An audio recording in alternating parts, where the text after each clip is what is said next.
السلام عليكم ورحمة الله وبركاته إن الحمد لله والصلاة والسلام على أشرف الأنبياء والمرسلين نبينا محمد وآله وأصحابه أجمعين أما بعد প্রিয় দর্শক শ্রোতা, আশা করছি আল্লাহর মেহেরবানিতে আপনারা সকলেই ভালো আছেন। আলহামদুলিল্লাহ, আমরাও ভালো আছি। শুরুতেই দোয়া করছি সেই ভাই বোনদের জন্য যারা এই মুহূর্তে ফেনী, চট্টগ্রাম, নোয়াখালী, সিলেট, কুমিল্লা অঞ্চলে পানিবন্দী অবস্থায় আছেন। যদিও আলহামদুলিল্লাহ আস্তে আস্তে তাদের অবস্থার উন্নতি হচ্ছে। আল্লাহ তাআলার কাছে দোয়া করছি আল্লাহ তাআলা দ্রুত তাদের সেই কষ্টগুলোকে দূরীভূত করে দিক, আমিন।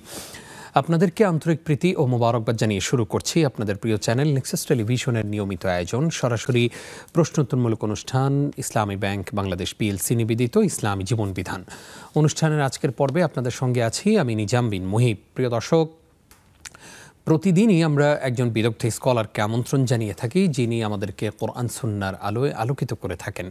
আজকেও আমরা আমন্ত্রণ জানিয়েছি আপনার আমার প্রিয় একজন মানুষকে। চলুন শুরুতেই কে আছেন আমাদের সঙ্গে তার সঙ্গে আমরা পরিচিত হয়ে নিচ্ছি। বিজ্ঞ স্কলার হিসেবে আমাদের আমন্ত্রণ গ্রহণ করে আমাদের এই স্টুডিওতে এসেছেন বাংলাদেশের খ্যাতিমানী স্কলার, ধানমন্ডি মসজিদুত তাকওয়া সোসাইটির সম্মানিত খতিব, জননন্দিত মিডিয়া ব্যক্তিত্ব ফদিলাতুল শেখ মুফতি সাইফুল ইসলাম। আসসালামু আলাইকুম ওয়া রাহমাতুল্লাহি ওয়া বারাকাতুহু। ওয়া আলাইকুম আসসালাম ওয়া রাহমাতুল্লাহি ওয়া বারাকাতুহু। শেখ কেমন আছেন? আলহামদুলিল্লাহ রাব্বিল আলামিন, আল্লাহর মেহেরবানিতে খুব ভালো আছি। আপনি কেমন আছেন? আলহামদুলিল্লাহ, আমরাও ভালো আছি। আপনাকে নেক্সাস টেলিভিশনের এই আয়োজনে স্বাগত জানাচ্ছি। আপনাকে অনেক অনেক ধন্যবাদ। জাযাকাল্লাহ খাইর। প্রিয় দর্শক, আজকে আমরা গুরুত্বপূর্ণ যে বিষয়ে আমাদের প্রিয় স্কলারের কাছ থেকে আলোচনা শুনতে চাই তা হচ্ছে ক্ষমতার অপব্যবহার, ইসলামী দৃষ্টিকোণ। আমরা জানি যে আমরা যখন ক্ষমতা পাই না তখন আমরা বলি যে অমুকে ক্ষমতা পেয়ে এই দোষ করেছে, অর্থাৎ অন্যের দোষটা খুব ভালোভাবেই দেখি এবং সেটা চর্চাও করি। যখনই আমার কাছে ক্ষমতা চলে আসে তখন আমি যে অন্যায় করছি, আমি যে মানুষের অধিকার নষ্ট করছি, আমি যে মানুষের প্রতি জুলুম করছি এবং প্রত্যেকের হকগুলো যে যথাযথভাবে আদায় করছি না, সেই ব্যাপারে আমাদের আসলে চিন্তাই থাকে না। এবং সেজন্যই বোধহয় বলা হয়ে থাকে যে আমরা সুযোগের অভাবে সৎ। প্রিয় দর্শক, আজকে এই বিষয়ে আমরা কথা শুনবো আমাদের প্রিয় স্কলার কাছ থেকে, যে ক্ষমতা কিভাবে অপব্যবহার হয়, ক্ষমতা পেলে আমরা আসলে আমাদের আচরণটা কেমন পরিবর্তন হয়ে যায় যখন আমাদের ক্ষমতা হাতে ছিল না তখন থেকে।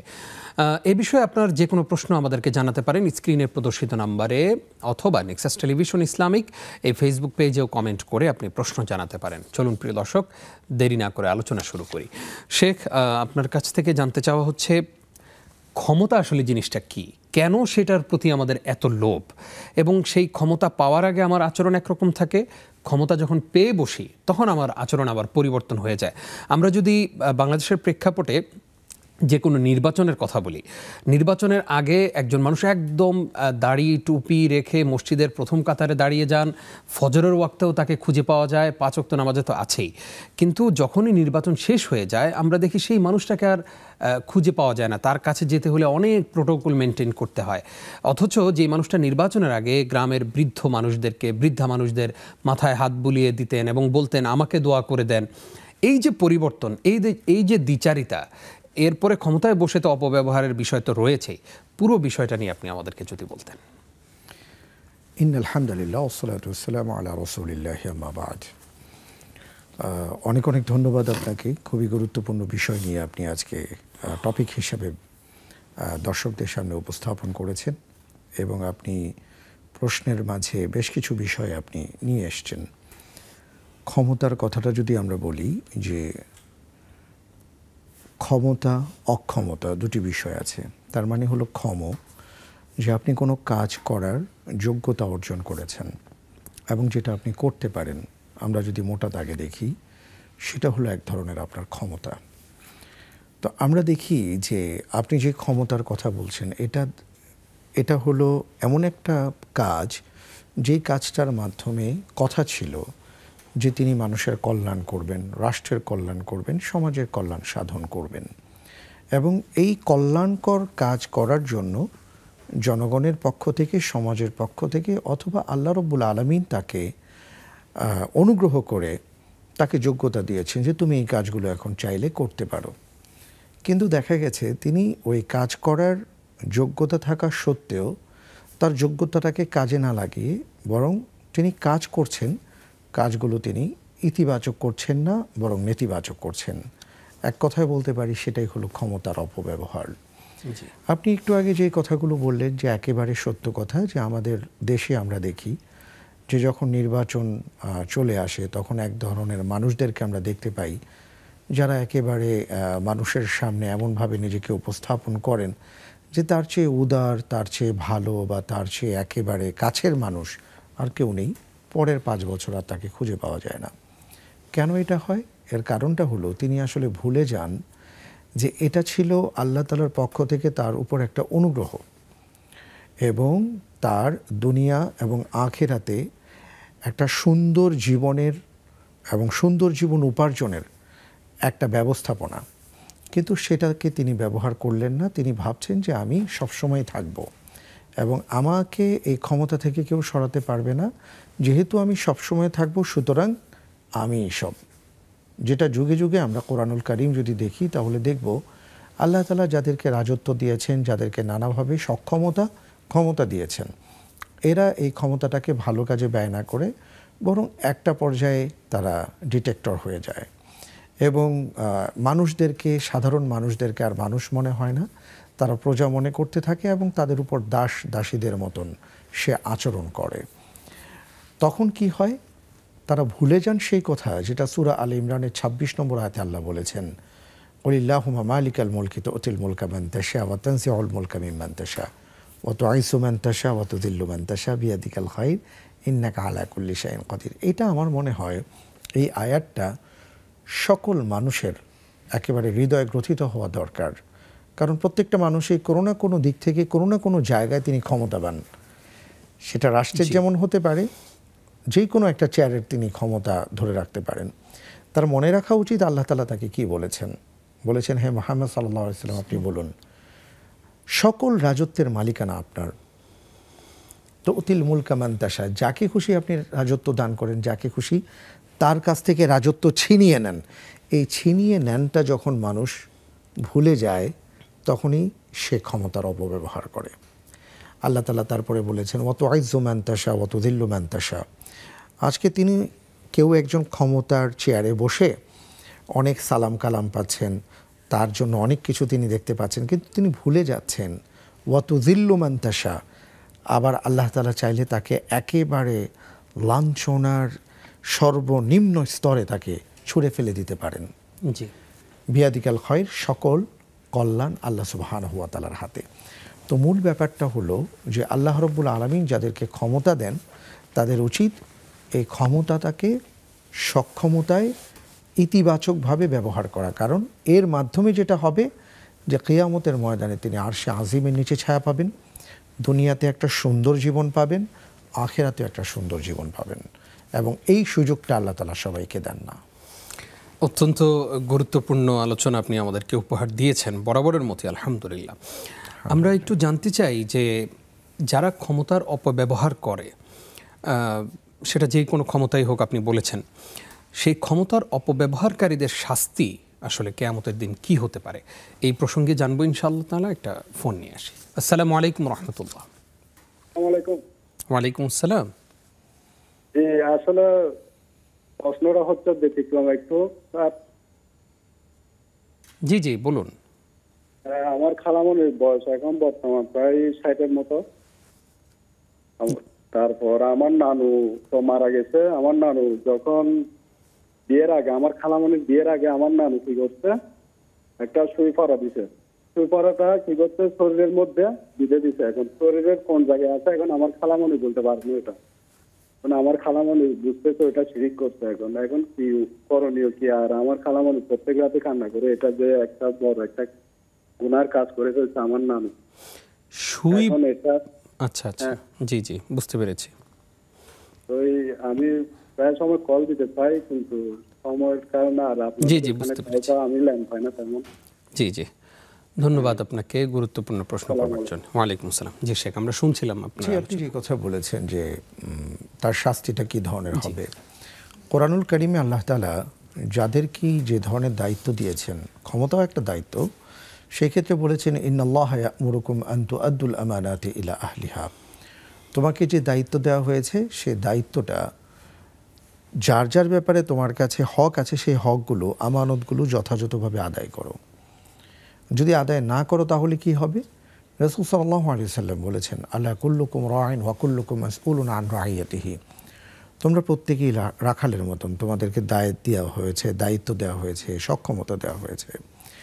দায়িত্বটা যদি সঠিকভাবে পালন করো অথবা নাই করো, বেলা শেষে একজন রাখাল যেভাবে সে তার মালিকের কাছে তার পশুপালগুলোর হিসাব বুঝিয়ে দেয়, আল্লাহ তাআলা তোমাকে যে দায়িত্ব দিয়েছেন সেই দায় এবং দায়িত্ব কতটুকু তুমি আদায় করেছো, এই ব্যাপারে আল্লাহ তাআলার কাছে তোমাকে জবাবদিহি করতে হবে। কেউ যদি দেখা যায় তিনি তার দায়িত্ব যথাযথভাবে পালন করলেন না, আপনি যদি ক্ষমতার কথাটা বলেন, আমি যদি ধরে নেই যে একজন একটা চেয়ারে আছেন এবং এই চেয়ার থেকে তিনি অনেক কিছুই করছেন, কিন্তু তাকে যে দায়িত্বটা দেওয়া হয়েছে এই দায়িত্বটা হলো আমানত, অর্থাৎ তার আশেপাশে যারা আছেন তাদেরকে পরিচালনার ক্ষেত্রে কিছু আমানতদারিতা তার আছে এবং হকের ব্যাপার আছে। সেই হকটা যদি সঠিকভাবে তিনি আদায় না করে থাকেন, আমানতের খেয়ানত করেন, ক্ষমতার অপব্যবহার করেন, তাহলে কিয়ামতের ময়দানে সবচেয়ে ভয়াবহ যে ব্যাপারটা, কন্তারা নামক জায়গায় যাওয়ার পরে যে সকল মানুষের আমানত তিনি নষ্ট করেছেন, যাদের হকগুলো নষ্ট করেছেন, সেই নষ্ট হয়ে যাওয়া হকগুলোর যারা অধিকারী তারা এই মানুষের বিরুদ্ধে আল্লাহর কাছে নালিশ করবেন এবং প্রত্যেকটা হক ফেরত দিতে হবে। তিনি কিভাবে ফেরত দেবেন? সেদিন হয় তার সওয়াব দিতে হবে, অথবা যাদের হক নষ্ট করেছেন তাদের গুনাহ তার বোঝা হিসাবে বহন করতে হবে। খুবই স্পর্শকাতর বিষয় এবং সতর্ক থাকার বিষয়। আল্লাহ তাআলা আমাদেরকে সতর্ক হওয়ার তৌফিক দান করুক, আমিন। আসবো আপনার কাছে আবারও ইনশাআল্লাহ, আরো একটি ফোন নিয়ে আসি। আসসালামু আলাইকুম। ওয়ালাইকুম আসসালাম। জি ভাইয়া, প্রশ্ন করুন। আমি তোফাজ্জল হোসেন জিনা থেকে বলছি। জি জি বলুন। আমার দুইটা প্রশ্ন হুজুর। জি। প্রথম প্রশ্ন, আমরা যে দরুদ ইব্রাহিম পড়ি, এখানে আল্লাহুম্মা সাল্লি আলা মুহাম্মাদিউ এই জায়গায় যদি শুধু মুহাম্মদ বলি, আর ওই যে দরুদ ইব্রাহিমা এই জায়গায় যদি শুধু ইব্রাহিম বলি, তাহলে হবে কিনা? আচ্ছা, মাঝে মাঝে এরকম হয়ে যায়। আবার আর একটা প্রশ্ন, আজ থেকে মনে হয় 50-60 বছর আগে আমার নানির প্রশ্ন এটা। আমার নানি হইলো, আমার এক মামা মারা যায় সাপে কামড়ায়। তারপরে আমার নানি স্বপ্নে দেখে যে একটা সাপ কেউ এসে বলছে যে তোকে সাপের পূজা করতে হবে, নাহলে তোর বংশ কেউ থাকবে না, সবাইকে আমি কেটে মারিয়ে ফেলবো। তারপর থেকে আমার নানি হইলো হিন্দুদের যে মনসা পূজা হয়, সাপের পূজা, ওই পূজায় কিছু টাকা তাদের দিত, সেই মাধ্যমে ওই সাপের পূজাটা অংশীদার হইতো। এটা তো আমরা এখন জানি যে সে শিরিক করেছে। আমার নানি ইতিমধ্যে মারা গেছে, আমি এখন জানতে পারতেছি বিষয়টা। আমার নানি তো না জানিয়েই করেছে বিষয়টা। শিরিক মিরিক ততটা সে বুঝতো না, শিক্ষিত ছিলেন, অশিক্ষিত মানুষটা এই বিষয়ে পরবর্তীতে মৃত্যু করে আল্লাহ তার কি মাফ করবে কি করবে না। বুঝতে পেরেছি, ধন্যবাদ আপনাকে। আপনি থাকুন আমাদের এই আয়োজনের সঙ্গেই। ছোট্ট একটি বিরতির পর আমরা আপনার প্রশ্নের জবাব জানব। প্রিয় দর্শক, আপনারা দেখছেন ইসলামী ব্যাংক বাংলাদেশ পিএলসি নিবেদিত ইসলামী জীবন বিধান অনুষ্ঠানের এই পর্যায়ে ছোট্ট একটি বিরতি নিচ্ছি, কিছুক্ষণ পর ফিরছি।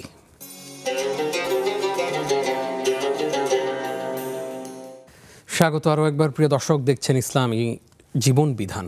আজকে আমরা অত্যন্ত গুরুত্বপূর্ণ একটি বিষয়ে আলোচনা শুনছিলাম, যে ক্ষমতার অপব্যবহারের শাস্তি কী এবং কোন কোন ক্ষেত্রে আসলে মূলত আমরা ক্ষমতার অপব্যবহার করে থাকি। এই বিষয়ে গুরুত্বপূর্ণ আলোচনা উপস্থাপন করেছেন শেখ সাইফুল ইসলাম হাফিজাহুল্লাহ। এখন এই মুহূর্তে আমরা প্রশ্নের জবাব দিব আপনাদের। আপনারা দ্রুত আমাদেরকে প্রশ্ন করুন, আমাদের হাতে কিছু প্রশ্ন আছে। শেখ, আপনাকে স্বাগত জানাচ্ছি। আমাদের কাছে একজন প্রশ্ন করেছেন, ওনার খালার বয়স 60 বছর। তো এই যে 60 বছর ওনার খালার বয়স, ওনার এই খালার বিয়ের আগে ওনার নানু ওনাকে একটা সুই, এটা সম্ভবত তাবিজ বা কিছু একটা এরকম, আমি যতটুকু জানি যে বিশেষ করে এগুলো আমি চট্টগ্রামে দেখেছি আর কি, যে সুই পরা দেওয়া হয় এবং এটা কখনো কখনো বিভিন্ন আর কি চামড়ার মধ্যে, না শুধু তাই না, যেটা বলতে চাচ্ছি এই জাতীয় সুই পরাগুলো যারা দিয়ে থাকেন পাহাড়ি অঞ্চলে বেশিরভাগ তাদের বসবাস হয় এবং অনেকেই মুসলিম না, তো স্বাভাবিকভাবেই এগুলোর মধ্যে হয়তো এমন কোনো কথা বা একটা ব্ল্যাক ম্যাজিকের অংশ অবশ্যই হতে পারে। তো এটা অনেকে দেওয়া হয় এবং এই সুইটা একটা পর্যায়ে হারিয়ে যায় আসলে কোথায় কি দিয়েছে। আচ্ছা, তো ওনার নানুর ক্ষেত্রে যেটা হয়ে গেছে, খালার ক্ষেত্রে যেটা হয়ে গেছে, ওনার নানু ওনাকে দিয়েছেন। তো ওনারা তো আসলে না বুঝে কাজটা করেছেন, আর উনি তো এখন বুঝতে পেরেছেন কিন্তু খুঁজে পাচ্ছেন না। তো এইটা উনি যখন আল্লাহর কাছে তওবা করবেন আল্লাহ সুবহানাহু ওয়া তাআলা মাফ করে দিবেন। ইনশাআল্লাহ। ইন্নামাত তাওবাতু লিল্লাযিনা ইয়ামালুনা সুআ বিজাহালা সুম্মা ইয়াতুবুনা মিন কারিবিন ফাউলাইকা ইয়াতুবুল্লাহু আলাইহিম। আল্লাহ তাআলা বলছেন যে কেউ অপরাধ করার পর যখন বুঝতে পারে আর সে যখন তওবা করে, আল্লাহ তাআলা তাকে তওবা কবুল করেন, তাকে ক্ষমা করে দেন। তো তিনি ইনশাআল্লাহ তাআলা আল্লাহর কাছে তওবা করবেন, ক্ষমা চাইবেন, আল্লাহ ক্ষমা করে দিবেন ইনশাআল্লাহ। আমরাও সেই প্রত্যাশা করছি। আমাদের সঙ্গে আরো একজন দর্শক আছেন। আসসালামু আলাইকুম। জি, ওয়ালাইকুম আসসালাম ওয়া রাহমাতুল্লাহ। হুজুর, আমার 3টা প্রশ্ন ছিল। জি 1 নম্বর প্রশ্ন হচ্ছে, এই যে আমরা নামাজের পরে জিকির গুলো করি, যেমন হচ্ছে ইয়া জাল জালালি ওয়াল ইকরাম, এই জিকিরটা 5 ওয়াক্তে যে কোনো ওয়াক্তে কি আমি মানে গুনে করতে হবে, নাকি আমার মন যতবার যাচ্ছে আমি পড়ে যাচ্ছি? এই বিষয়ে একটু বলবেন। আর হুজুর, আমার মায়ের একটা প্রশ্ন আছে, যে মানে আমার আম্মাজান ধরেন কাউকে কোনো উপকার করছে, হ্যাঁ, উপকার করার পরে সে এখন মানে আমার মাকে অনেক কষ্ট দিয়েছে, মানে এমন কষ্ট দিচ্ছে মানে খুব বেশি কষ্ট পাইছে। এখন আমার মা যদি তাকে কোনো অভিশাপ দিয়ে ফেলে, তার জন্য কি আমার মা গুনাহগার হয়ে যাবে? আচ্ছা আচ্ছা জি প্রশ্ন। আর হুজুর, 3 নম্বর প্রশ্ন হচ্ছে, মানে আমরা যারা মেয়েরা আছি, আমরা রাস্তাঘাটে চলাফেরা করতেছি, উঠা বসা সবসময় করি, তো আমরা আমাদের এমন কোন আমল আছে যে হুজুর মানে আমাদের মানে আমরা সেফ থাকবো, বাইরে গেলে আমাদের কোনো পরপুরুষ আমাদের দিকে তাকাবে না, বা স্বামী ছাড়া কোনো অন্য পুরুষ স্পর্শ করতে পারবে না, এমন কোন আমল আছে কিনা? থাকলে আমাদের শিখিয়ে দিবেন হুজুর। জি, ধন্যবাদ আপনাকে জীবন ঘনিষ্ঠ প্রশ্ন করবার জন্য। আমাদের সঙ্গেই থাকুন। শেখ একজন প্রশ্ন করেছে যে দুরুদে ইব্রাহিমের মধ্যে মুহাম্মাদিউ ওয়া আলা আলি মুহাম্মাদ, এখানে কি এভাবে পড়তে হবে নাকি মুহাম্মদ তারপর ওয়া আলা আলি মুহাম্মাদ এরকম পড়তে হয়? মূল বিষয়টা হলো যে তিনি যে প্রশ্নটি করেছেন, এটা যদি তিনি মুহাম্মাদি ওয়া আলা আলি মুহাম্মাদ বলেন, এটা কোনো সমস্যা হবে না ইনশাআল্লাহ তাআলা। আর তিনি যদি মুহাম্মদ ওয়া আলা আলি মুহাম্মাদ থেমেও বলেন, তাতেও কোনো সমস্যা হবে না এবং গুনাহ হবে না ইনশাআল্লাহ। ইনশাআল্লাহ। এগুলো ব্যাকরণের কিছু শাব্দিক ব্যাকরণের ব্যাপার, যেটাকে আমরা সফট বলে থাকি আর কি। জি জি জি, জাযাকাল্লাহ খাইর। শেখ আমাদেরকে একজন প্রশ্ন করেছেন যে ওনার নানি স্বপ্নে দেখেছিলেন যে সাপের পূজা করতে হবে, তো পরবর্তীতে উনি যেখানে সাপের পূজা করে সেখানে কিছু টাকা দিতেন, তো এই অবস্থায় ওনার মৃত্যু হয়েছে। এখন ওনার অবস্থা কি এবং ওনার জন্য আমাদের কিছু করার আছে কিনা ওনার পরিবারের?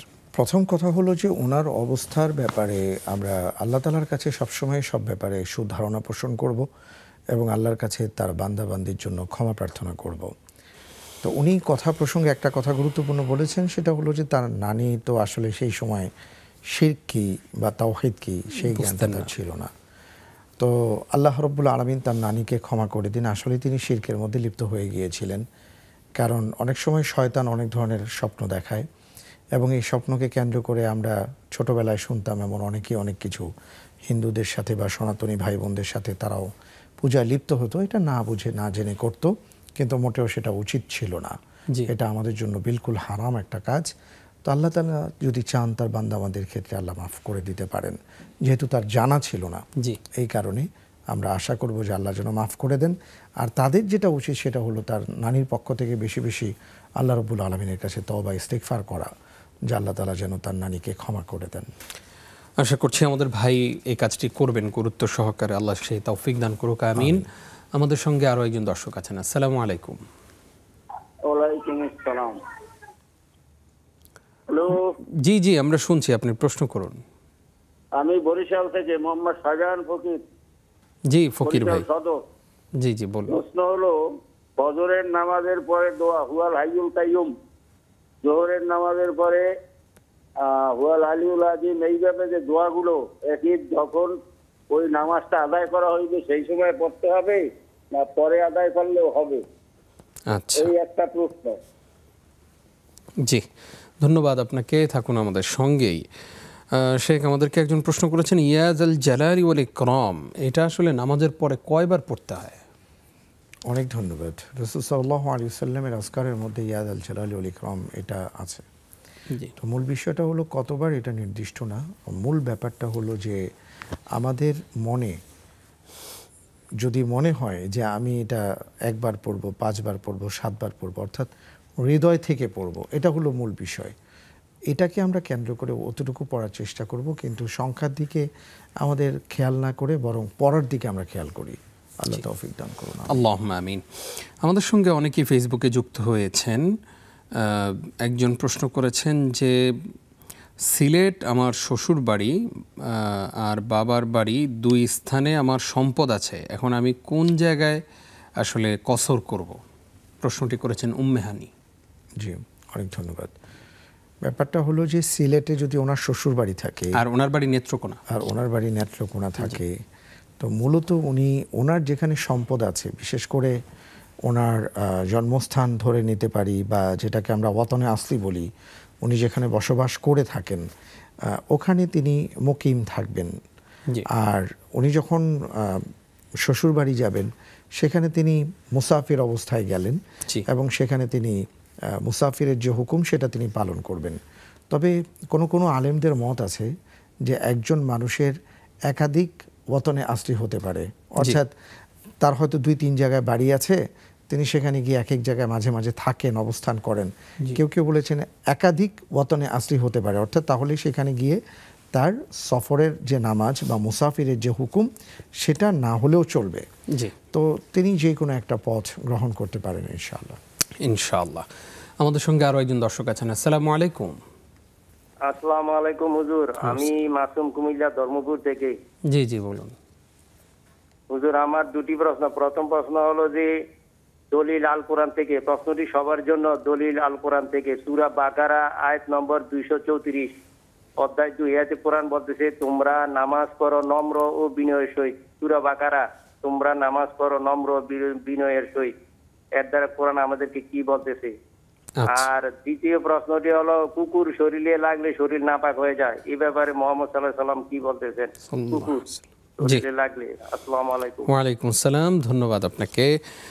শেখ আমাদেরকে একজন প্রশ্ন করেছেন যে আমার মা একজনের উপকার করেছেন, কিন্তু সেই ব্যক্তি আমার মাকে কষ্ট দিয়েছে। জি। তো কষ্ট দেওয়ার কারণে আমার মা আবার তাকে যদি অভিশাপ দিয়ে থাকেন, এই যে কষ্ট দিল এর কারণে যে অভিশাপ দিয়েছেন, এর দ্বারা মা কেমন গুনাহের অধিকারী হবেন? অর্থাৎ এটা কেমন গুনাহ যে একজনের উপকার করা হয়েছে কিন্তু আবার সে কষ্ট দেওয়ার কারণে তাকে অভিশাপও দেওয়া হলো, এটা কেমন গুনাহ? ব্যাপারটা হলো যে যদি তার মা কষ্ট পেয়ে থাকেন কারো থেকে, যদি তার মা কষ্ট পেয়ে থাকেন এবং কষ্টের কারণে যদি কোনো অভিশাপ চলে আসে, এটা আসতে পারে, তবে এটা না করা উত্তম। যেমন রাসূল সাল্লাল্লাহু আলাইহি ওয়াসাল্লামের জীবনে যদি আপনি দেখেন, অসংখ্য মানুষ তাকে কষ্ট দিয়েছেন, তিনি সহজে কাউকে অভিশাপ দেননি। শুধু হাতে গোনা কয়েকটা ঘটনায় রাসূল সাল্লাল্লাহু আলাইহি ওয়াসাল্লাম বদদুয়া করেছিলেন। অভিশাপ মানে হলো বদদুয়া করা। তো এই কারণে কষ্টের পর্যায়টা যদি এমন হয়ে যায়, অভিশাপ চলে আসে, তাহলে এটা আসতে পারে কিন্তু না আসাটা উত্তম। আচ্ছা।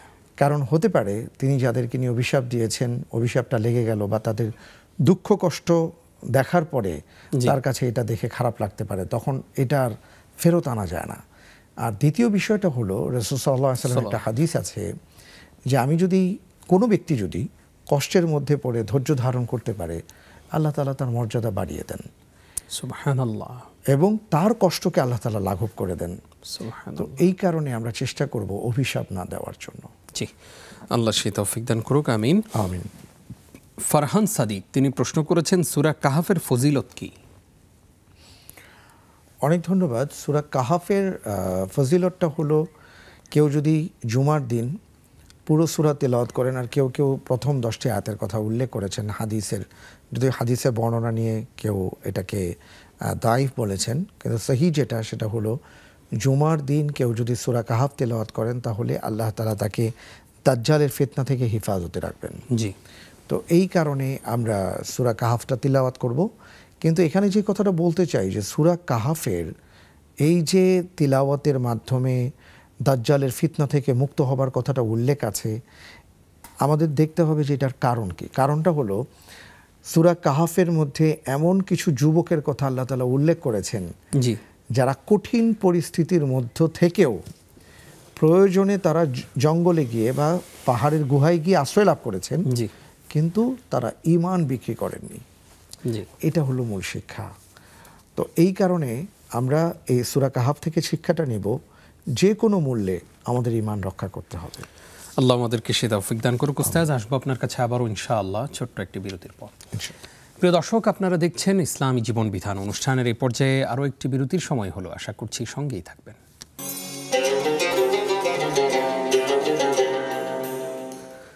স্বাগত আরও একবার। প্রিয় দর্শক, দেখছেন ইসলামী জীবন বিধান। আজকে আমরা গুরুত্বপূর্ণ অনেকগুলো প্রশ্নের জবাব দিয়েছি এবং আপনাদের প্রশ্নগুলো নিয়ে আমরা আলোচনা করছি। আপনারা আমাদের সঙ্গে যুক্ত হতে পারেন স্ক্রিনে প্রদর্শিত নম্বরে ফোনের মাধ্যমে অথবা নেক্সাস টেলিভিশন ইসলামিক এই ফেসবুক পেজে কমেন্টের মাধ্যমে। প্রিয় দর্শক, আপনারা থাকুন আমাদের সঙ্গে পুরো আয়োজন জুড়েই, তাহলে ইনশাআল্লাহ কোরআন সুন্নাহর আলোয় আমরা সকলে আলোকিত হতে পারবো ইনশাআল্লাহ। শেখ, আপনাকে আরও একবার স্বাগত জানাচ্ছি। ধন্যবাদ। শেখ, একজন প্রশ্ন করেছেন যে মেয়েরা, আমাদের বোনেরা যখন বাসাবাড়ি থেকে বের হবেন তখন এমন কি কোনো আমল আছে যেটা করলে পুরো রাস্তায় ওনারা সেফ থাকতে পারবেন, অথবা অফিস আদালতে, মার্কেটে সেফ থাকতে পারবেন? কোনো গায়রে মাহরাম ওনাদের দিকে চোখ তুলে তাকাবেন না, বা কেউ অনাকাঙ্ক্ষিত স্পর্শ করবেন না। এই পুরো জার্নিটাতে আসলে কোনো আমল আছে কিনা যেটার কারণে ওনারা সেফ থাকতে পারেন? অনেক ধন্যবাদ। জি, আমল আছে। সেই আমলটা হলো, আমি বলবো যে শুধু দোয়ার আমল না, সেটা করার আমল আছে। আর সেটা হলো এমন পোশাক পরা, একজন নারীকে পর্দানশীন হওয়ার জন্য ইসলাম যেই পর্দার কথা বলেছেন, যে পোশাকের কথা বলেছেন, সেই পোশাক যদি তারা সেইভাবে পরেন তাহলে ইনশাআল্লাহ তাআলা তিনি মুক্ত থাকবেন। এটা স্বয়ং আল্লাহ সুবহানাহু ওয়া তাআলা বলেছেন। আপনি যদি হিজাবের আয়াত দেখেন তাহলে দেখবেন যে সেখানে কিন্তু এইভাবেই বলা হয়েছে যে তাকে কষ্ট দেওয়া হবে না এবং তাকে তিরস্কার করা হবে না। জি। তো এই যে কথাটা বলা, এর মানে হলো যে কেউ যদি পরিপূর্ণভাবে হিজাব মেনটেন করতে পারেন, ওইভাবে যদি হিজাব মেনটেন করে পর্দার সাথে, পূর্ণ পর্দার সাথে তিনি যদি চলাফেরা করেন তাহলে ইনশাআল্লাহ তাআলা তিনি মুক্ত হবেন। এটা আল্লাহ সুবহানাহু ওয়া তাআলার কথা। জি, আশা করছি আমাদের বোন বিষয়টি উপলব্ধি করতে পেরেছেন। আমাদেরকে একজন প্রশ্ন করেছেন যে হুয়াল হাইয়ুল কাইয়ুম, এই দোয়াটা ফরজ নামাজের পরে কয়বার পড়তে হয়? আর প্রতি নামাজের পরেই উনি কিছু আমলের কথা বলেছেন, হুয়াল আলিয়ুল আজিম, হুয়াল হাইয়ুল কাইয়ুম, এগুলো কি সুন্নাহসম্মত কিনা? প্রথমত রাসূল সাল্লাল্লাহু আলাইহি ওয়াসাল্লামের আমলের মধ্যে সালাতের পরে এইভাবে স্পেসিফিক এগুলো আসেনি। রাসূল সাল্লাল্লাহু আলাইহি ওয়াসাল্লাম নানা সময় আল্লাহ সুবহানাহু ওয়া তাআলার নানা নাম তিনি পড়েছেন। জি। আর এটা স্বয়ং আল্লাহ তাআলা পবিত্র কোরআনুল কারিমে বলেছেন, ওয়ালিল্লাহিল আসমাউল হুসনা ফাদউহু বিহা। আল্লাহ তাআলার সুন্দর সুন্দর নাম আছে, সেই নামে তোমরা তাকে ডাকো। জি। কিন্তু নামাজের পরে, ফজরের পরে এই নামগুলো পড়া, জোহরের পরে এই নামগুলো পড়া, এই ব্যাপারে এমন সুনির্দিষ্ট কোনো সুন্নাহ ভিত্তিক আমল আমার চোখে পড়েনি। জি, আশা করছি আমাদের ভাই সংশোধন করার, আমলের ক্ষেত্রে নিজেকে সংশোধন করার চেষ্টা করবেন ইনশাআল্লাহ। শেখ, একজন প্রশ্ন করেছেন যে সূরা বাকারার 234 নম্বর আয়াতের কথা উনি বলেছেন, আমি জানি না আয়াতটা ঠিক আছে কিনা ওনার অর্থ অনুযায়ী আর কি। উনি জানতে চেয়েছেন যে সেখানে তোমরা নম্র এবং বিনয়ের সহিত সালাত আদায় করো, এখানে নম্র এবং বিনয়ের সহিত সালাত আদায় করা মানে কি বোঝানো হয়েছে? অনেক অনেক ধন্যবাদ। 234 নম্বর আয়াত যদি উনি বলে থাকেন আর কি, আমরা যদি এটা শুনে থাকি তাহলে বলবো যে 234 নম্বর আয়াতে এটা আসেনি, কিন্তু নামাজের মধ্যে নম্র এবং বিনয়ের কথা উল্লেখ করা হয়েছে নামাজের ক্ষেত্রে, এবং কোরআনে কারিমে বিভিন্ন আয়াতে এসছে। আপনি সূরা আরাফে এটা পাবেন, উদউ রাব্বাকুম তাদাররুআন ওয়া খুফিয়া। আপনি সূরা মুমিনুনে পাবেন, কদ আফলাহাল মুমিনুন আল্লাযীনা হুম ফি সলাতিহিম খাশিউন। তো এইভাবে যদি আমরা দেখি তাহলে বলা হয়েছে কোরআনুল কারিমের আয়াতগুলোতে যে তোমরা নম্রতার সাথে এবং বিনয়ের সাথে নামাজ আদায় করো। জি। নম্রতা বলতে আমরা যেটা বলতে পারি সেটা হলো যে নামাজে আমি এমনভাবে সালাত আদায় করব যে আমি একজন গোলাম হয়ে মহান মনিবের সামনে দাঁড়িয়েছি। যখন আমরা অপরাধীদেরকে কাঠগড়ায় দাঁড়াতে দেখি তখন তারা কিভাবে দাঁড়ান, তো আমি তো এর চেয়ে 100 কোটি গুণ বেশি অপরাধী। জি। এবং যার সামনে দাঁড়িয়েছি তিনি তো আর কি রাজাধিরাজ, তো তার সামনে আমি কিভাবে দাঁড়াবো? তো এই জন্য অতি নম্রতার সাথে, একেবারে যেটাকে আমরা হুশু বলতে পারি, আর সেই সাথে বিনয় কি, যে আমি যখন সালাতটা আদায় করব, সালাত আদায়ের ক্ষেত্রে আমি প্রত্যেকটা কথা যা যা বলছি, আমার কথা, আমার উচ্চারণ, আমার আওয়াজ সব কিছুই যেন এখান থেকে নম্রতা এবং বিনয় ফুটে ওঠে, যেটাকে আমরা এক কথায় বলতে পারি খুশু এবং খুজু। জি, আশা করছি আমাদের ভাই বুঝতে পেরেছেন। আমাদের সঙ্গে এই মুহূর্তে আরো একজন দর্শক আছেন। আসসালামু আলাইকুম। দর্শক নিশ্চয়ই আমাদেরকে শুনতে পাচ্ছেন। ওয়ালাইকুম আসসালাম ওয়া রাহমাতুল্লাহ। জি বোন, প্রশ্ন করুন। আমার দুইটা প্রশ্ন। জি। আমার প্রথম প্রশ্নটা হলো, মানুষ যদি শুক্রবারে মারা যায় এবং রমজান মাসে, তাহলে কি তাদের গুনাহ হাজাব মাফ হয়? আর একটা প্রশ্ন হলো মহারানা টাকার নিয়ে আর কি। আমার 30 বছর আগে 50,000 টাকা মোহর ছিল, এখন বর্তমানে এই টাকা দিলেই হবে না বেশি দেওয়া লাগবে? আসসালামু আলাইকুম। ওয়ালাইকুম আসসালাম ওয়া রাহমাতুল্লাহ। আমাদের সঙ্গে আরো একজন দর্শক আছেন। আসসালামু আলাইকুম। ওয়ালাইকুম সালাম ওয়া রাহমাতুল্লাহি ওয়া বারাকাতুহু। ভাইয়া, স্যারের কাছে আমার 3টা কোয়েশ্চেন আছে, খুব ছোট ছোট। জি জি।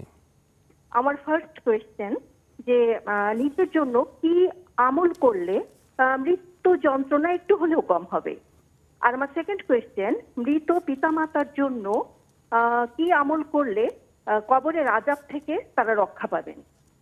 আর আমার থার্ড কোয়েশ্চেন হচ্ছে যে সালাতুল হাজতের নামাজ, সেটা কি মানে সমস্যা হলে তো এই নামাজগুলো পড়ে মানুষ, তো সমস্যার সমাধান হওয়ার পূর্ব মুহূর্ত পর্যন্ত এই সালাতুল হাজতের নামাজ কি প্রতি একবার করে পড়তে হবে, নাকি যে কোনো সময় যে কোনো একদিন পড়লেই হবে? প্লিজ যদি একটু বুঝিয়ে বলতেন। অসংখ্য ধন্যবাদ। ওয়ালাইকুম আসসালাম। আপনি থাকুন আমাদের সঙ্গে। শেখ একজন প্রশ্ন করেছেন যে কুকুর যদি কাপড়ে লাগে তাহলে সেই কাপড় কি নাপাক হয়ে যায়?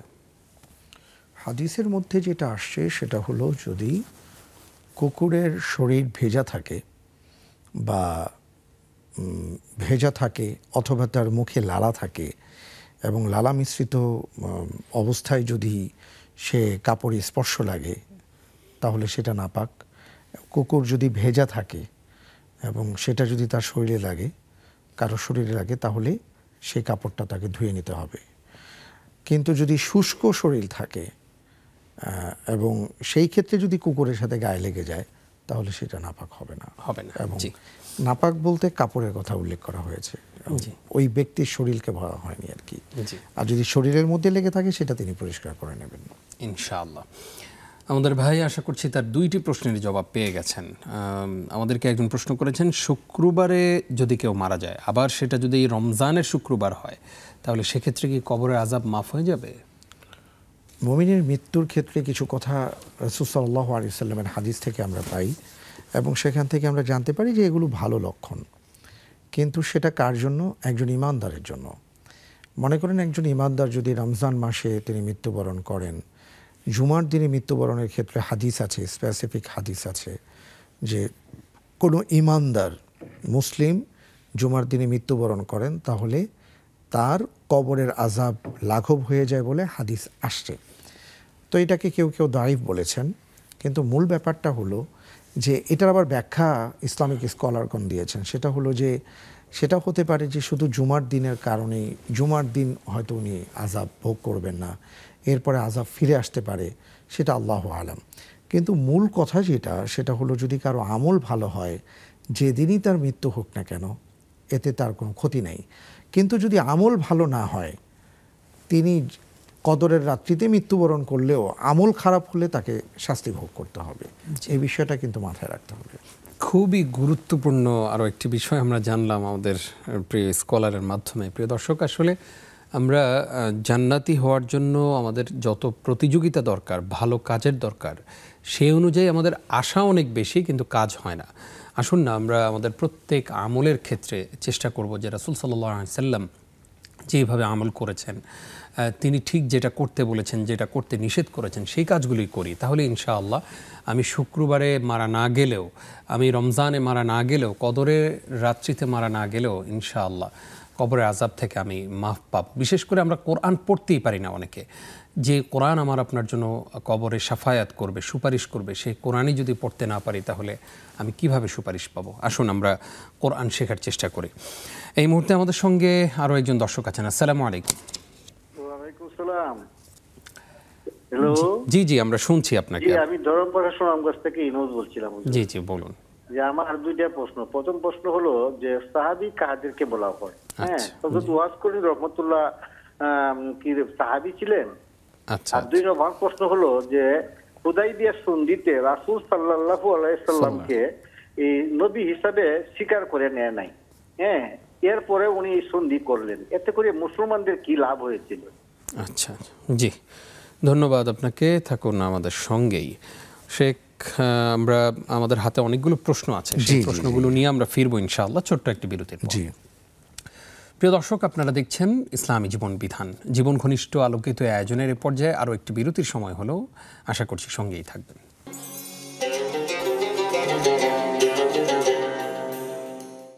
প্রিয় দর্শক, দেখতে দেখতে আমরা অনুষ্ঠানের একেবারেই শেষের দিকে চলে এসেছি, আর অল্প কিছুক্ষণ রয়েছি আমরা। আপনারা আমাদের সঙ্গে যুক্ত থাকুন, আরও কিছু গুরুত্বপূর্ণ প্রশ্নের জবাব আপনাদেরকে উপহার দিচ্ছি। শেখ, আপনাকে আরও একবার স্বাগত জানাচ্ছি। আপনাকে ধন্যবাদ। শেখ, আমাদেরকে একজন প্রশ্ন করেছেন যে 30 বছর আগে যদি কারো 50,000 টাকা মোহরানা নির্ধারিত হয়ে থাকে, সেটা যদি এখন দিতে চায়, কেউ পরিশোধ করতে চায়, তাহলে কি সেই 50,000 টাকাই পরিশোধ করবে, নাকি আসলে এখনকার মূল্য অনুযায়ী পরিশোধ করবে? খুবই যুক্তিযুক্ত প্রশ্ন। তবে ব্যাপারটা হলো, যদি 50,000 টাকা নির্ধারণ হয়ে থাকে তাহলে তিনি 50,000 টাকাই দেবেন, কারণ টাকা এটা বাড়ে না। আর যদি এই ক্ষেত্রে এমন হতো, কথার কথা যে 1 ভরি স্বর্ণ, তাহলে বর্তমান সময়ে হয় 1 ভরি স্বর্ণ তাকে দিতে হতো, অথবা এটার টাকা দিতে হতো। তো এটা টাকাই দিতে হবে, 50,000 টাকাই। জি জি, আশা করছি আমাদের বোন বুঝতে পেরেছেন। একজন প্রশ্ন করেছেন যে মৃত্যুর জন্য আসলে কি কি আমল করলে, আমাদের প্রত্যেকেরই মৃত্যু সুনিশ্চিত, কি আমল করলে আমাদের মৃত্যু যন্ত্রণা কম হবে বা সেটা থেকে আমরা মুক্তি পাব? আসলে মৃত্যু যন্ত্রণা থেকে মুক্তি লাভের জন্য অনেকে অনেক দোয়ার কথা বলেন, অনেক আমল করেন, কিন্তু মৌলিকভাবে যেটা করতে হয় সেটা হলো যে ইসলাম আমাদেরকে যে অনুশাসনের কথা বলেছে, আমরা যদি সেইভাবে চলার চেষ্টা করি, তাহলে এটাই একজন মুমিন হিসেবে তার মৃত্যুটাকে আল্লাহ তাআলা সহজ করে দেবেন। আপনি যদি খেয়াল করেন তাহলে দেখবেন, যেমন একটু আগে আমরা একটা প্রশ্ন পেয়েছিলাম, কিবারে মৃত্যুবরণ করলে আযাব মাফ হয় বা তার জন্য ভালো। আপনি খেয়াল করে দেখুন, অনেক সাহাবায়ে কেরাম আজমাইন, ওনাদের মৃত্যু খুব সাধারণ দিনেই হয়েছে, কিন্তু ওনারা যেহেতু মুমিন ছিলেন, ওনাদের মৃত্যুটা আল্লাহ তাআলা সর্বক্ষেত্রেই সহজ করে দিয়েছেন। তো মূল যেটা বলতে চাই সেটা হলো যে আমরা যদি সঠিকভাবে আমরা আমল করতে পারি, আমাদের স্বাভাবিক যে আমলগুলো আছে সেটা যদি আমরা চালিয়ে যেতে পারি, এটাই আমাদের জন্য নাজাতের উসিলা হবে, আমাদের মৃত্যুটাকে সহজ করবে ইনশাআল্লাহ। একজন জানতে চেয়েছেন যে সালাতুল হাজতের নামাজ আসলে কোনো বিপদ আসার আগেই তো আমরা পড়বো, নাকি বিপদ আসলেই পড়বো? এটা হচ্ছে একটা পয়েন্ট। পাশাপাশি এটা কয়বার পড়তে হয়? এটা কি প্রতিদিন 5 ওয়াক্ত নামাজের পরে পড়তে হয়, নাকি দৈনিক একবার? অনেক ধন্যবাদ। আর মৃত্যুর ব্যাপারে জাস্ট একটা কথা বলি, রাসূল সাল্লাল্লাহু আলাইহি ওয়াসাল্লাম একটা দোয়া পড়তেন, যেটা নামাজের মধ্যেও পড়তেন সালাম ফিরাবার আগে। আল্লাহুম্মা ইন্নী আউযু বিকা মিন আযাবি জাহান্নাম ওয়া আউযু বিকা মিন আযাবিল কবর ওয়া আউযু বিকা মিন ফিতনাতিল মাসীহিদ দাজ্জাল ওয়া আউযু বিকা মিনাল মাহইয়া ওয়াল মামাত। এখানে তিনি মৃত্যুর ফিতনা থেকে বাঁচার জন্য আল্লাহর কাছে দোয়া করেছেন। তো আমরা মৃত্যুর ফিতনা থেকে বাঁচার জন্য দোয়া করব, তাহলে আল্লাহ তাআলা আমাদের মৃত্যুটাকে সহজ করে দিবেন ইনশাআল্লাহ তাআলা, আর আমল করব।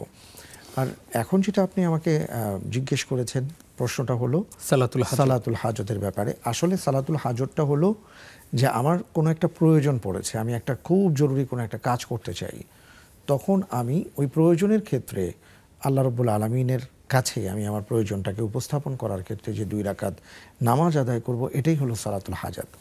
এটার সাথে কোনো সময় বা কয়বেলা কয়বার পড়বো এমন কোনো নির্ধারিত কোনো বিষয় নেই। যখন আমি বিপদে পড়ব, প্রয়োজন পড়বে, তখন আমি 2 রাকাত সালাত আদায় করব ইনশাআল্লাহ। কোনো নির্দিষ্ট সূরা আছে? না, কোনো নির্দিষ্ট সূরা নেই। অসংখ্য ধন্যবাদ। আশা করছি আমাদের বোন আরও একটি বিষয় জানতে পেরেছেন। তিনি আরেকটি প্রশ্ন করেছেন যে মৃত ব্যক্তি যারা চলে গেছেন আমাদেরকে ছেড়ে, তাদের জন্য আসলে আমরা এই মুহূর্তে কি কি আমল করতে পারি যেটা তাদের জন্য উপকার বয়ে আনে? আল্লাহ রাসূল সাল্লাল্লাহু আলাইহি ওয়াসাল্লামের সেই বিখ্যাত হাদিস তো আমরা জানি, ইযা মাতাল ইনসানু ইনকাতা আনহু আমালুহু ইল্লা বিসালাসিন। এই হাদিসের মধ্যে যেমন 3টা আসছে, আরও বিভিন্ন হাদিসের মধ্যে প্রায় 7-8টা বিষয় পাওয়া যায়। তো এর মধ্যে যদি আমরা মোটা দাগে দেখি, তাহলে সেটা হলো যে আমরা এমন কোনো ভালো কাজ সাদাকা করব যেটা প্রবাহমান ধারায় মানুষ উপকৃত হবে, সমাজ উপকৃত হবে। মানুষ বলতে শুধু মানুষ না, মানুষের পাশাপাশি পশু পাখিও উপকৃত হবে, এটার সওয়াব মৃত ব্যক্তি পাবেন। আরেকটা হলো জ্ঞানের পৃষ্ঠপোষকতা করা, যে তিনি যদি জ্ঞান প্রচার প্রসারে কোনো কাজ করেন, যতদিন পর্যন্ত মানুষ জ্ঞান লাভ করবে এটার সওয়াব তিনি পাবেন। এবং আপনজনেরা যদি আল্লাহ রাব্বুল আলামিনের কাছে দোয়া করেন তাহলে তিনি পাবেন। স্পেসিফিক হাদিসের মধ্যে এমন আরও কিছু আসছে, যেমন গাছ লাগানোর কথা এসছে, তারপরে পানির ব্যবস্থার কথা উল্লেখ করা হয়েছে, এমন আরও ব্যাপারগুলো আসছে। তো সবগুলোই আসলে ওই সাদাকায়ে জারিয়া, ভালো কাজ যেটা প্রবাহমান ধারায় চলে, এটার আওতায় চলে আসে আর কি। ইনশাআল্লাহ আমরা সে আমল করব। আমরা অনুষ্ঠানের শেষের দিকে আছি। একজন জানতে চেয়েছেন সাহাবী কাদেরকে বলা হয়? সাহাবী বলা হয় ওই সকল মহান ব্যক্তিদেরকে যারা ঈমানের সাথে আল্লাহ রাসূল সাল্লাল্লাহু আলাইহি সাল্লামকে দেখেছেন, এই দু চোখ দিয়ে ঈমানের সাথে যারা দেখেছেন এবং আমৃত্যু ঈমানের উপর ছিলেন, তারাই হলেন মহান সাহাবী। জি, খুবই সহজ এবং সুন্দর প্রাঞ্জল ভাষায় আমরা উত্তরটি জানলাম। একজন জানতে চেয়েছেন হুদায়বিয়ার সন্ধি যখন করা হয় তখন রাসূল সাল্লাল্লাহু আলাইহি সাল্লামকে অনেকে নবী হিসাবে মানেই নাই, তারপরেও কেন সেখানে সন্ধি করা হলো? আমরা যদি রাসূল সাল্লাল্লাহু আলাইহি ওয়াসাল্লামের সিরা এবং ইসলামের ইতিহাস এবং ইসলামের ইতিহাসের মৌলিক যেখান থেকে মূলত বলবো যে ইসলামের বিজয়ের সূচনা হয়, এই বিজয়ের সূচনাটা ছিল হুদায়বিয়ার সন্ধি। হুদায়বিয়ার সন্ধিতে মুশরিকরা রাসূল সাল্লাল্লাহু আলাইহি ওয়াসাল্লাম মিন রাসূলিল্লাহ কথাটা কেটে দেওয়ার জন্য বলেছিল। আলী রাদিয়াল্লাহু তাআলা আনহু কিছুতেই কাটবেন না। আল্লাহ রাসূল সাল্লাল্লাহু আলাইহি ওয়াসাল্লাম বলেছেন, কোন জায়গায় এই কথাটা আছে দেখাও, আমি সেটা কেটে দিব। এবং রাসূল সাল্লাল্লাহু আলাইহি ওয়াসাল্লাম নিজে সেটা কেটে দিয়েছিলেন। তো এই হুদায়বিয়ার সন্ধি যা হয়েছিল, আপাত দৃষ্টিতে দেখা হয়েছিল বা দেখা যাচ্ছিল যে সবগুলো মুসলমানদের বিপক্ষে চলে গেছে, কিন্তু আসলে ওটা ছিল মুসলমানদের বিজয়ের সূচনা। কারণ এই হুদায়বিয়ার সন্ধির উপর ভিত্তি করে পরবর্তীতে 3 বছরের মাথায় এই সন্ধির যখন কার্যকারিতা শেষ হয়ে যায়, তখন মুসলমানগণ যখন আসেন, তখন তারা মুশরিকরা বাধ্য হয়েছে তাদেরকে আমন্ত্রণ জানাতে, আর সেটাই ছিল বিজয়। এই জন্য আল্লাহ তাআলা বলেছেন, ইন্না ফাতাহনা লাকা ফাতহাম মুবিনা। সাহাবায়ে কেরাম আজমাইনদের মন খারাপ ছিল বিষয়টা নিয়ে। আল্লাহ তাআলা বলছেন, আমি আপনাকে সুস্পষ্ট বিজয় দিয়েছি। আল্লাহু আকবার। অনেকগুলো প্রশ্নের জবাব জানলাম এবং গুরুত্বপূর্ণ আলোচনা শুরুতে শুনলাম ক্ষমতার অপব্যবহার নিয়ে। কষ্ট করে আজকে আপনি আমাদেরকে সময় দিয়েছেন, আলো বিতরণ করেছেন আমাদের জন্য, কোরআন সুন্নাহর জ্ঞান বিতরণ করেছেন আপনি, সেজন্য আপনার প্রতি কৃতজ্ঞতা এবং ধন্যবাদ জানাই। আপনাকেও ধন্যবাদ। জাযাকাল্লাহ খাইর। বারাকাল্লাহ ফিক। প্রিয় দর্শক, এতক্ষণ যারা আমাদের সঙ্গে ছিলেন আপনারাও আশা করছি উপকৃত হয়েছেন এবং আমরা বিশ্বাস করি যে আপনারা প্রতিনিয়ত এই অনুষ্ঠানটি দেখে উপকৃত হন। আমরা অনুরোধ করব আমাদের এই আয়োজনটি আপনারা ছড়িয়ে দিবেন, কারণ আপনি যে ছড়িয়ে দিচ্ছেন এটাও কিন্তু একটা সাদাকায়ে জারিয়া। কারণ আপনার এই যে আপনি একটা শেয়ার করলেন অনুষ্ঠানটি, এটা দেখে যিনি অনুপ্রাণিত হলেন, পরিবর্তন হলেন, এইটা দেখে যিনি একটি নতুন আমল করা শুরু করলেন, সেটার সওয়াবও কিন্তু আমি পেয়ে যাব ইনশাআল্লাহ। সেজন্য আল্লাহ রাব্বুল আলামিন আমাদেরকে তাআওয়ানু আলাল বিররি ওয়াত তাকওয়া, আমাদেরকে ভালো কাজে প্রতিযোগিতা করার তৌফিক দান করুক, আমিন। আজ এই পর্যন্তই। আপনারা দেখছিলেন নেক্সাস টেলিভিশনের নিয়মিত আয়োজন ইসলামী জীবন বিধান। আজকের মতো এখানেই বিদায় নিচ্ছি আমি নিজাম বিন মুহিব। আসসালামু আলাইকুম ওয়া রাহমাতুল্লাহি ওয়া বারাকাতুহু।